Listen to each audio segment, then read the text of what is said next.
This is in continuation with my previous episode where I was chatting with Omar, and do continue to listen to it because you will absolutely love it, like I'm sure you did the part one. I just wanted to understand from you, being involved in car sales to setting up this bistro, how did that happen? Was it like a calling, or did you want, you did briefly mention that you wanted a little bit of the Afghan culture and food for people to become aware of it? Is that... Yes, so yes. How did you what was your thought process? So my thought process, I always wanted to open up a restaurant. Okay. I always wanted to open up a restaurant. When we first came to the country, again, like when this church sponsored us, Yeah. I remember, I'll never forget, in 1982, we were at the sponsor's home and my mother cooked some Afghan food. Okay. Okay? Okay. And at that point, when they ate the food, Yeah. I'm guessing this was their first time having Afghan food. Right. Okay? So Yeah. they were absolutely amazed by it. Right. Our American sponsors. Right. Absolutely amazed by it, that when they had it, they actually had to have another dinner with all of their friends, and they asked my mother if they can cook, if she can cook again. Right. So after this dinner, Yeah. I remember that they approached my mother and they said that you need to open up a restaurant. And you were 7 at the time. This is 1982, 7, yes, 7. yes. Okay, yeah. You need to open up a restaurant, and my mother still speaks of it. She still Yeah. talks of it. Yeah. But the only thing was, now going back to culture, the only thing was, again, like I said, they had this most beautiful life in Afghanistan. Yeah. They had Yeah. the most beautiful life. Yeah. And in Afghanistan, at that time in the culture, having a restaurant, or for them at least, for my family, or working in a restaurant, or anything that has to do with almost like cooking or cleaning or stuff like that, it's unfortunate, and that culture was looked down on. So my mother coming, even though she went through this 3 years Yeah. of suffering Yeah. in Germany Yeah. and not having nothingness, yet she Yeah. was still holding on Yeah. to this mentality Yeah. of Yeah. who she is, Yeah. as she's sitting there without any money and basically, with people sitting with us that are there to help us Yeah. and to help us to get on our feet. Yeah. Even at that, she still had this egoic thing that restaurant, me, no.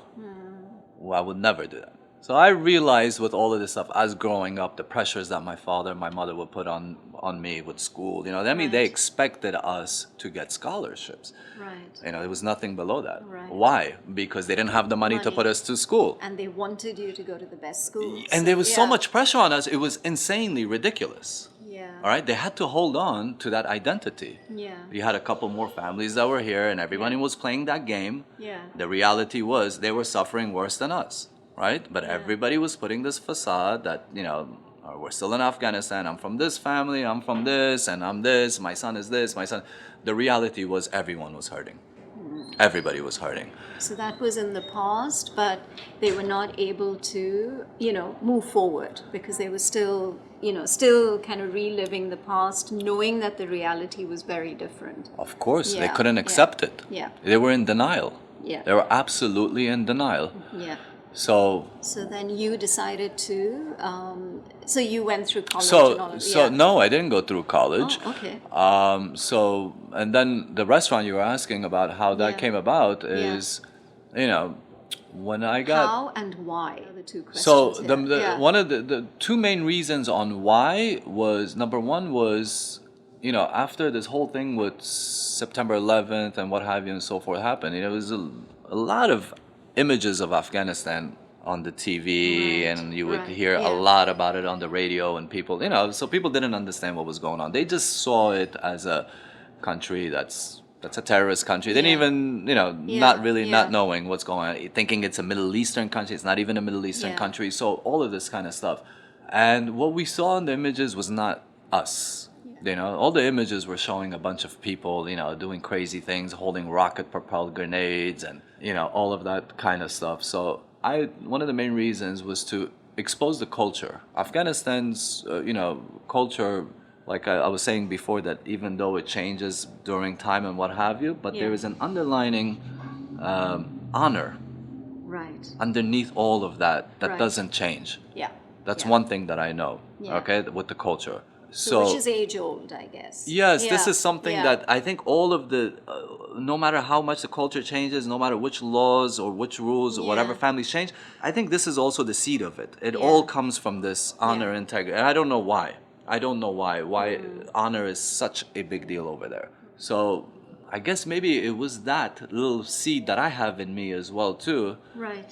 that I said, you know what, out of respect to this country and out of respect to what I heard about it from my father, even though I didn't live there and what have you, I feel that what people are seeing is not the real image of it. Right. This country Right. has had a culture. I mean, we were Yeah. the hub of poetry at one time. You know, Yeah. people like Rumi Rumi, comes yeah. from there. You know, Yeah. you have like some of the most deep spiritual, open-minded thinkers came from that part of the world, and Yeah. that's what was put into us. That's what was put into us. Yeah. And when I would go to family gatherings, Yeah. you know, or to parties with our family and what have you, I saw nothing of what I would see on TV. Okay? Yeah. And every house that we would go to, as soon as they would see something like that on TV, some of family members' tears would come into their eyes. Yeah. Some would say, "Oh my God, look at what's happened to this country." Yeah. So with all that being built up and what have you and so forth, I said, you know what? Let's see if we can do something that we can expose the true culture of Afghanistan, Yeah. Yeah. which is nothing but tolerance and Yeah. hospitality and Yeah. love. When you go to an Afghan's home, Yeah. you know, I mean, the whole war, this whole 9/11 thing, this whole war in Afghanistan, Yeah. the bottom line, the root cause of it came down to this code of honor, which is hospitality, Yeah. right? Yeah. The Yeah. bottom line was that your bin Laden Yeah. took advantage of the Yeah. culture of the Afghans Yeah. and asked for hospitality. Yeah, yeah. And there's nothing more shameful to an Yeah. Afghan to not give hospitality to one that asks you. You basically, you're stripping yourself of your identity of an Afghan when you don't do that. Yeah.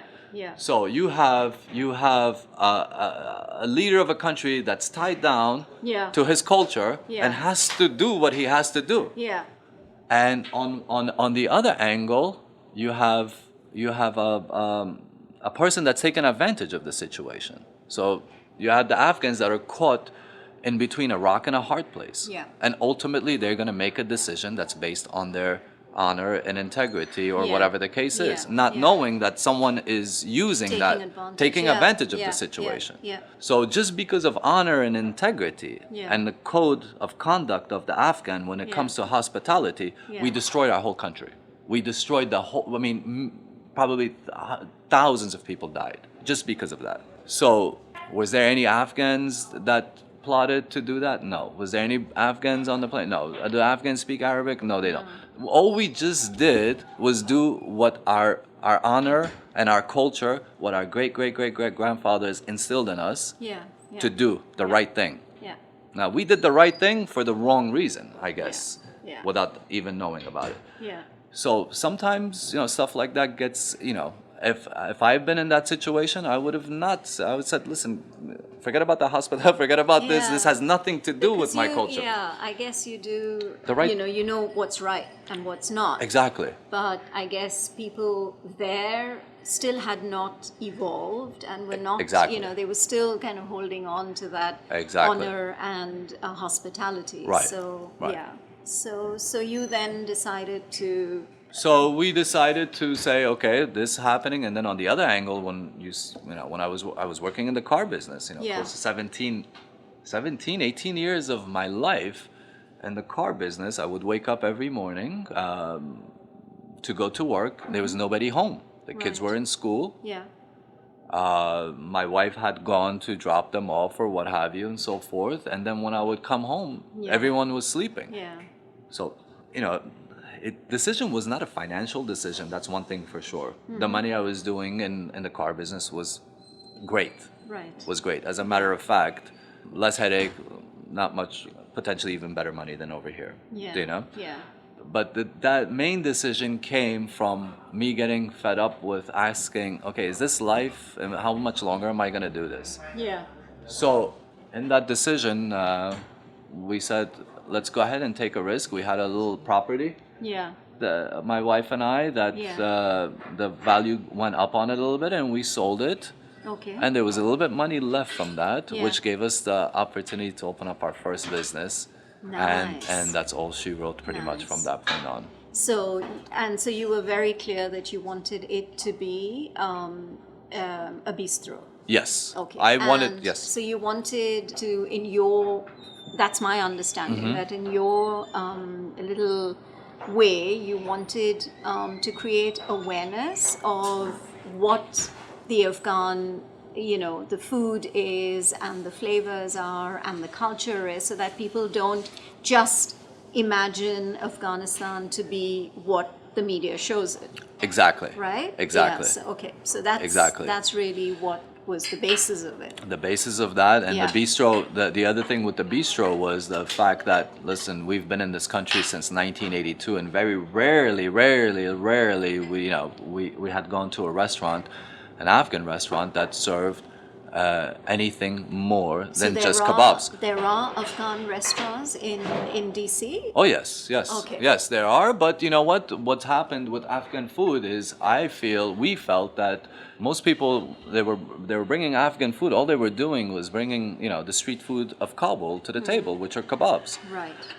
Just to give you a little example, about 2 weeks ago, I was at a Whole Foods, and we had a lady that was standing right next to me, and she goes, "Where are you from?" And I said, "I'm from Afghanistan." And she Right. goes, "Oh, really? I ate kebabs yesterday."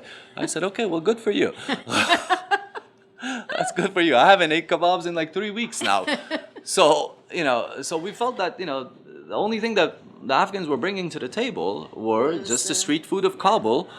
Which was easier to do, I guess. Which was easier to do, and you have, with us, here's the thing. My mother created the menu. Okay. My mother created the menu. Okay. You have most of the people that were coming from Afghanistan creating, these little small kebab restaurants.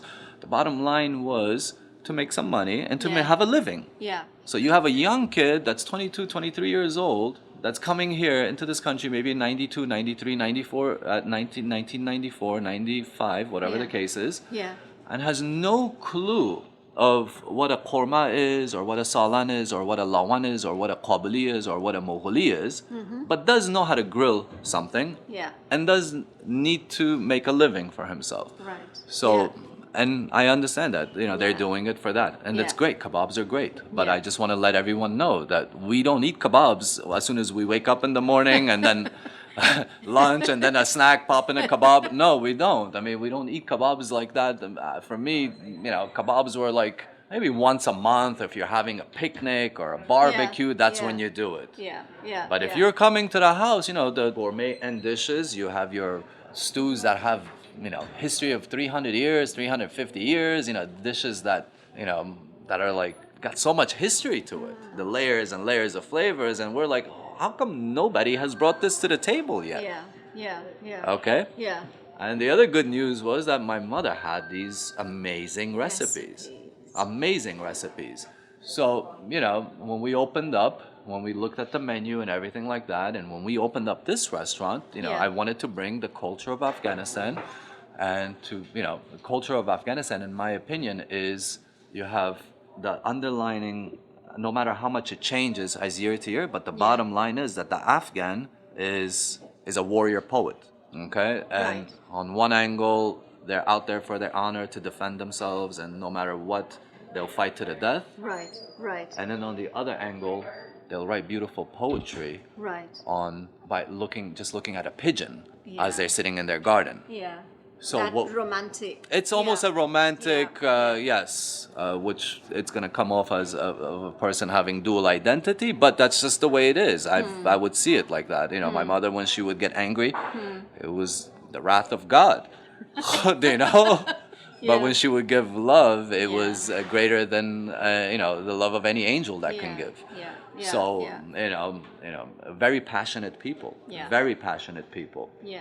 So it was for that reason when we came in here, I had the 2 dining rooms, and I called my father up and I said, if you were to describe an Afghan in 2 words, what will it be? Yeah. Because I wanted to name the dining rooms, and he quickly said, warrior poet. And so it's for this reason that this dining room that we're sitting at right now is the Yeah. warriors' room. You have the pictures of the kings and the fighters Yeah, yeah. and all the people, the rulers and what have you. And then if Yeah. you go in our other dining room, it's the poets' room. You're listening to a fusion of stories recounted for the first time ever by some fascinating people from across the globe with me, Payal, on this very unique and special podcast series, Melting Pot. Which is inspired by poets such as Baydil and Hafiz and Rumi and a lot of spiritual stuff. Right. So, and then when I was looking a little bit closer, deeper into it, the Afghan character, their food, the cuisine, is a warrior poet cuisine as well too. Oh, really? Oh yeah. I mean, if you see, yeah. yes. I mean, we have dishes that come out, that you're gonna think that it's from the 14th century or 13th century with bones coming out like this and a shank like this, or the Aracosia and Chopin, which is the tomahawk. It's called a tomahawk ribeye. Okay. You got Yeah. a bone, almost a So foot that of bone. would be the warrior? That's a warrior dish right there. dish. The Afghans will eat like a warrior, and and then they'll eat like a poet as well too. So, and then you have your delicate sublime dishes, like for example the kadu, your butternut squash, very delicate with the layers of flavor. Your sabzi, which is your spinach, kale, collard greens, all stewed together very delicately.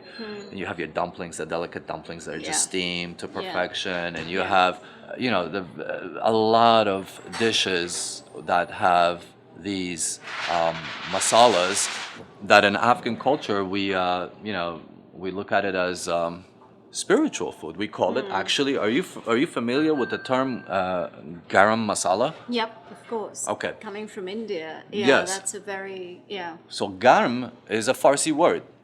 Okay. It's a Farsi word in Afghanistan. I did a little bit research back in the days. We until today, even though some today are still practicing this, we have two different types of food. One is called the garam foods, and one is called the sard foods. The? Sard, which means Okay. cold. Garam means warm. Warm, yeah. Garam yeah. means warm in Farsi, and sard means cold. Right. And so any two spice that you mix, Yeah. for example, garam foods in our culture are anything that feeds your spirit, your soul. So coriander, saffrons, cardamoms, turmeric, masalas. As soon as you put two of them together, it becomes garam. Means Because it's also heaty. it's heated. Right, Yes, yeah, it's heated. okay, So it yeah. heats up. As a matter of fact, it heats up Yeah. your body, from what I read, Yeah, yeah. your soul, and it allows the toxins and what have you and so forth to come yeah, out. Yeah, yeah. And then you have the sard food, which has nothing to do with the temperature of the food. Right. Like you can have a hot piece of steak right. that'll come on your plate, but it'll still be a cold food, because anything that feeds into your physical body, Right. anything that's nourishment for your physical body, for Right. muscle, for skin, for what Yeah. have you and so Yeah. forth, Yeah. is going to be a sard food. So Okay. even it was such a spiritual country that even food was broken down into spirituality and into physical, Physical. Yeah. So, with all of this, and after opening this restaurant up and doing some research, I came to a realization that, it almost made me proud of my culture. After I did some research, that hey, you know what? This was a place at one time. It was a place. It was a civilized place. There's a lot that came out of there. You had a lot of intelligent people. Some of the most beautiful, beautiful, beautiful poetry came from that. Yeah. That I'm aware of. Right. Yeah. So with that and a little bit of getting myself involved into the spiritual side of life, not just Afghanistan, just Yeah. in general. Yeah. Suffering and hardship will bring you Yeah. to a point where you need to say, hold on a second. Yeah. Is this what it's all about? Yeah. And then in that, there's a push of trying to find the meaning of life. And without you, whether you know it or not, you automatically become spiritual, in my opinion. Yeah. You as soon as you start searching for Yeah. something that's above and beyond what you're seeing and above and beyond what's worldly and physical, Yeah. I think that's where the thing happens, the shift happens. Yeah. Wow. So, that's amazing. yes. Yeah. So for me, that's the bottom line. It's been a spiritual experience.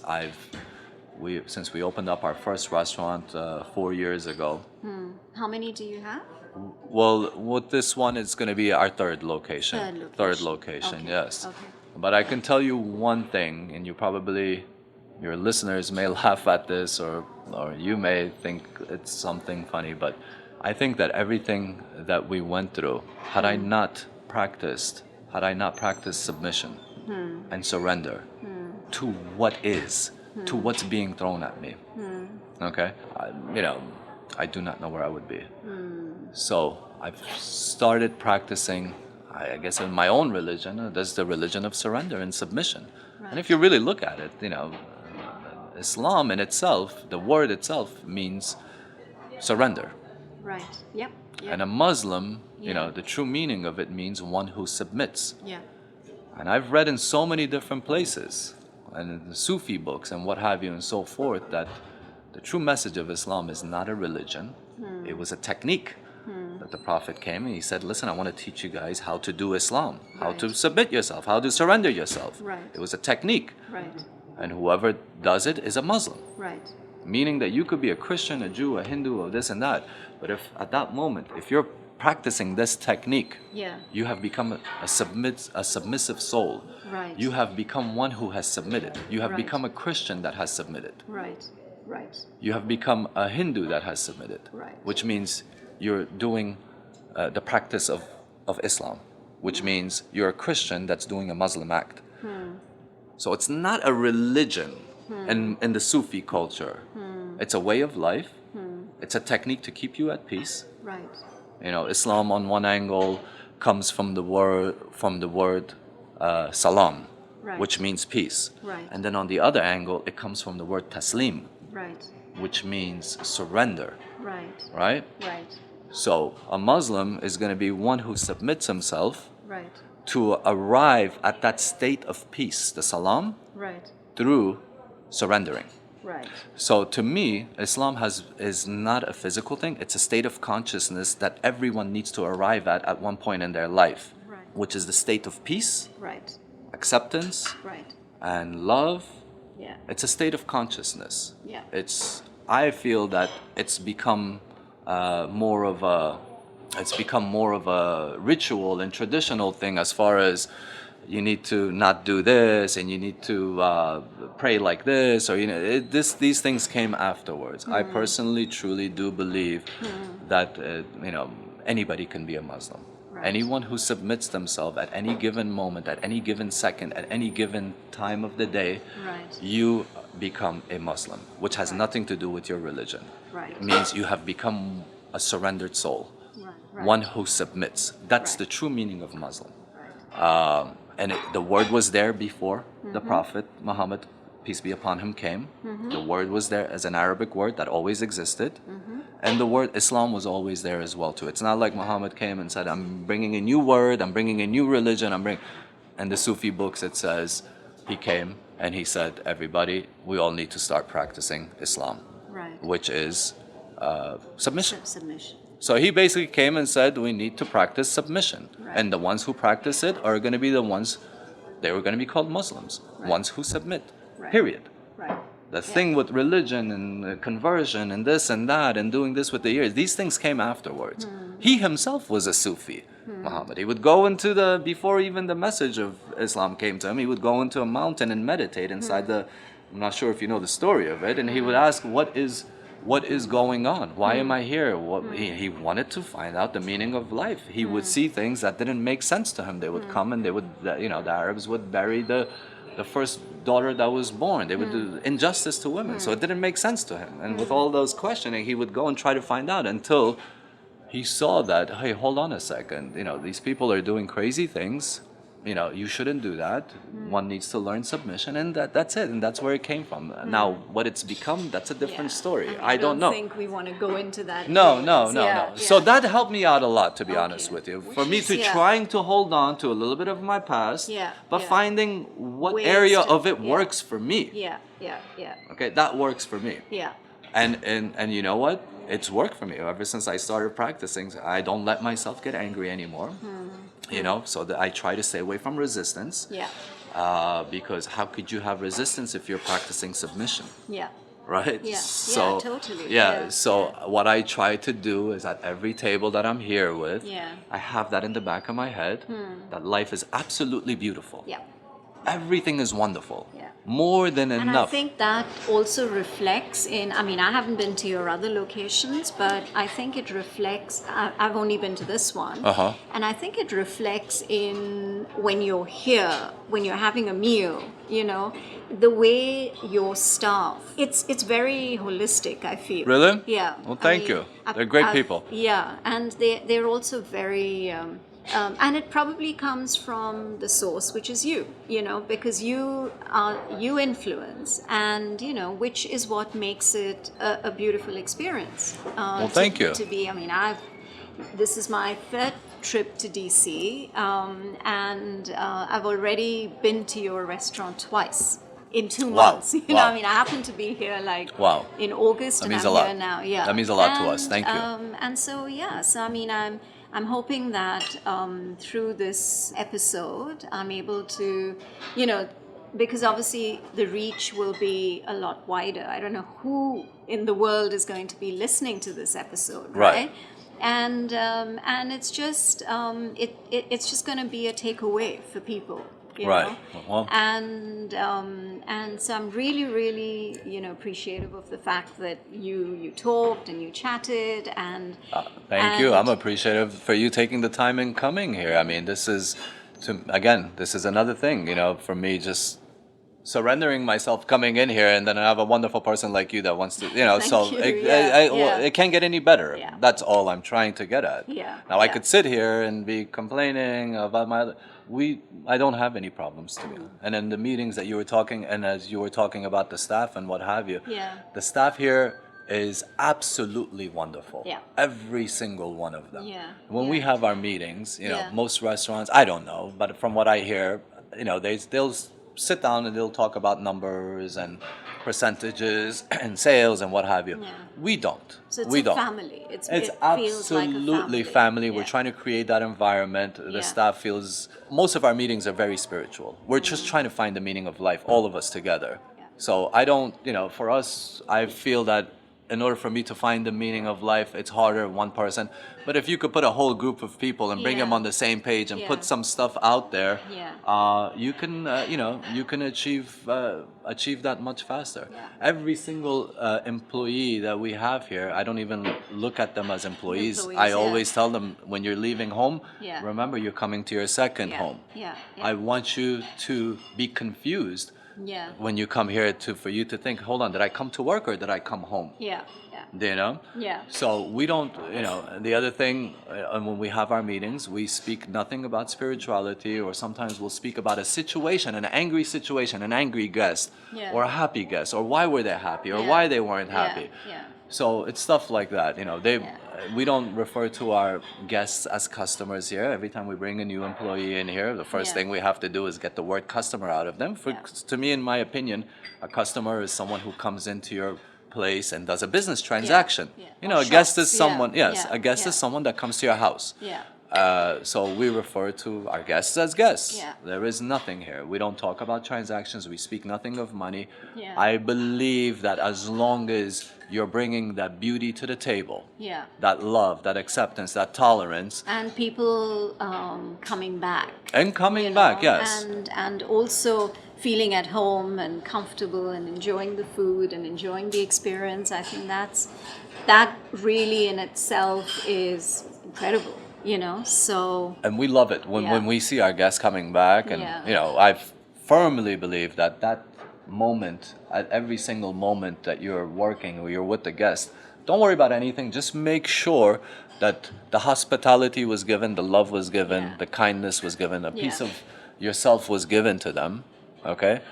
And then you don't need to worry about your numbers. Yeah. You don't need to worry about Now your that percentages. is secondary. It will come. Everything will fall into Yeah, place. yeah, As yeah. long as the human element is there, Yeah. Yeah. okay, we Yeah. are human beings, Yeah. right? When, you know, everyone is so caught up with, in my opinion, with themselves nowadays, with money and greed and Yeah. what can they offer me, Yeah. that in reality I think they're ruining their lives having that mentality. Yeah. If they can just shift that over from what can I offer them, Yeah. Yeah. And whatever, in my opinion, whatever your deepest desires, whatever your wishes are, comes into fruition. Yeah. Easy. Yeah. But Totally. but when you're thinking too much about yourself, you're not gonna get it. You know, just like Rumi said, I said, you know, when I was young and clever, I wanted to change the world. As I became old and wise, I realized I needed to change myself. That's it. Yeah. It's not complicated. Yeah. The only thing that one needs to worry about in their life, I feel, is that themselves. That's it. That you could see it. If you really look at it, if you have an issue, you could see two energies coming out of you. One is the energy of resistance, which wants to completely take you over without you even having to have a small little glimpse of awareness for it to just possess you. Yeah. And then right through underneath that, there's a little energy of submission. There's a little voice that says, you know what, let it go. Yeah. It's not a big deal. Yeah. This is the voice that we need to, and it's that voice that I feel that I've been trying to. Trying is the key word here. Okay, this is not. I've been doing it, trying it whenever I can catch it. That has actually helped me become, you know, whatever we have become here. That's all. Yeah, that's fantastic. Yeah. So submission is going to be the key. Yeah. That's, I totally agree with you. And I mean, it's been a very riveting conversation. You think so? Yeah, absolutely. Okay. Thank you so much. You're welcome. We could have, I know that this conversation can continue to like another few hours. But Few hours? I was thinking a few weeks. few weeks. Yes. But I guess I have to cap it. So. Yes, I'm sorry for talking so much. No, I mean, that's the whole point, right? So thank you again, Omar. You're welcome. I'm sure the next time I'm in DC, I know that I'm going to be here again. And we probably have a part 2 of course, you know, of course, the conversation. Of course. So, yeah. So I'm taking away a lot, and I'm sure my listeners will, whichever part of the world they are in, I'm sure they will take from this conversation as well. Wow, this is so humbling. Thank you so much. I mean, I never. Anyway, this means a lot. Thank you. Great. Thank you so much. You're welcome. Hope you enjoyed this chat as much as I have. There was so much else I wanted Omar to share with us, but totally ran out of time. Anyways, what stands out for me after my conversation with Omar is one, his absolute charisma. And then this drive that he seems to have to, in his own small way, wanting Afghanistan's rich spiritual culture to be known. And what better way of understanding a culture than through the cuisine? Hence, Bistro Aracosia. 10 days of being in DC, I've already had 2 meals there, so you can understand when I say how flavorful the food is, and the service is so special that you just want to keep coming back. Do stop by for a meal at Bistro Aracosia on your next trip to DC. Trust me, you won't regret it. This is Payal signing off. Until the next episode of A Melting Pot. Do stay tuned.